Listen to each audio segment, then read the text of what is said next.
On connaît tous cette tête de vache rouge, rieuse en sentant. La vache qui rit est devenue la portion de fromage la plus dégustée dans le monde. Son histoire commence dans le Jura. Un documentaire diffusé ce soir sur France 3 retrace cette histoire. Il sera diffusé donc ce soir. On en parle dans un instant avec son réalisateur, mais tout de suite, voyez cet extrait.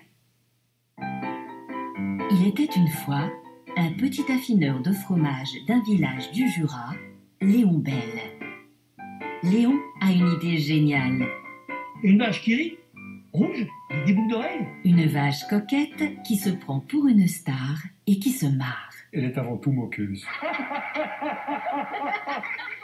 À force de se prendre pour une star, elle va en devenir une.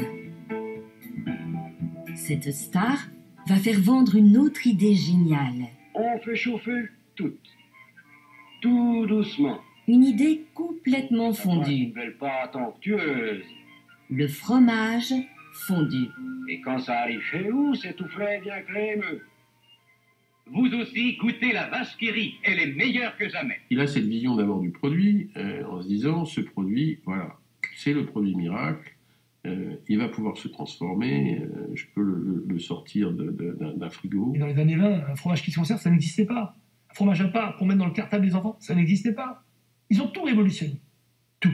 La grande idée, c'est la portion aussi. Hein. La portion qui va la rendre accessible au plus grand nombre. Avec cette vache qui rit et ce fromage fondu en portions, Léon Belle et ses descendants vont conquérir le monde.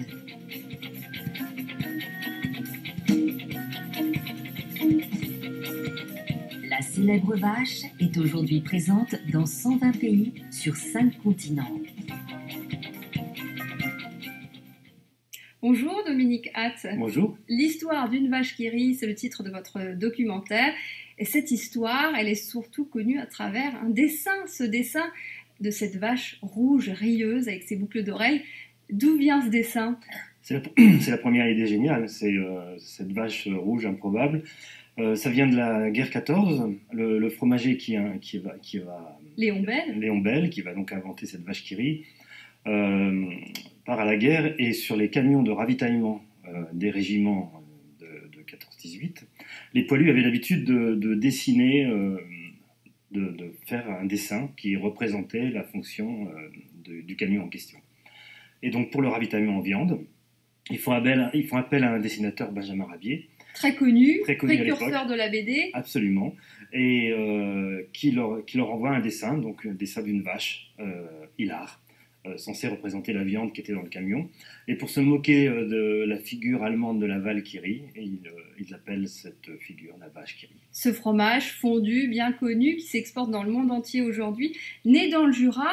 Ce qui vous a intéressé notamment dans cette histoire, c'est ce lien permanent entre les dessinateurs, le monde artistique, et cette entreprise multinationale. Oui, absolument. C'est-à-dire le lien avec les artistes, dès le départ avec Benjamin Rabier, puisque Léon Belle redemandera à Benjamin Rabier de redessiner cette vache qui rit. C'est la femme de Léon Belle qui ajoutera les boucles d'oreilles. Mais donc, ce partenariat avec les artistes court tout au long de l'histoire, jusqu'à aujourd'hui encore.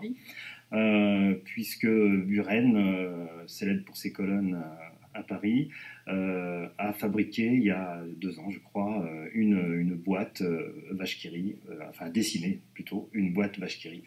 Et ça passe par Grimaud, par une série de dessinateurs plus ou moins célèbres. Alors vous avez l'habitude de revenir sur des sagas industrielles en tant que réalisateur, mais celle-ci, qu'est-ce qui vous a frappé particulièrement dans celle-ci ? C'est son ancrage toujours local, toujours vivant ? Oui, c'est cet ancrage local. Les deux usines qui fabriquent de la vache qui rit en France sont ici, sont dans le Jura, l'une à Lons, l'autre à Dole. À partir de cet ancrage régional, la vache qui rit a conquis le monde, puisqu'elle est déclinée dans la plupart des pays du monde. L'autre idée géniale, il y en a plusieurs, mais l'autre idée géniale est d'avoir gardé l'intitulé La vache qui rit. Exemple, en Angleterre ou aux États-Unis, c'est The Laughing Cow. On garde l'intitulé, alors je ne vous le prononcerai pas en vietnamien, mais en vietnamien c'est pareil, etc. C'est décliné dans toutes les langues, la vache qui rit. Et donc diffusé à travers tous les pays, toutes les cultures encore aujourd'hui. Et pour découvrir cette histoire, eh bien, il faut regarder France 3 ce soir, C'est ça. 23h20.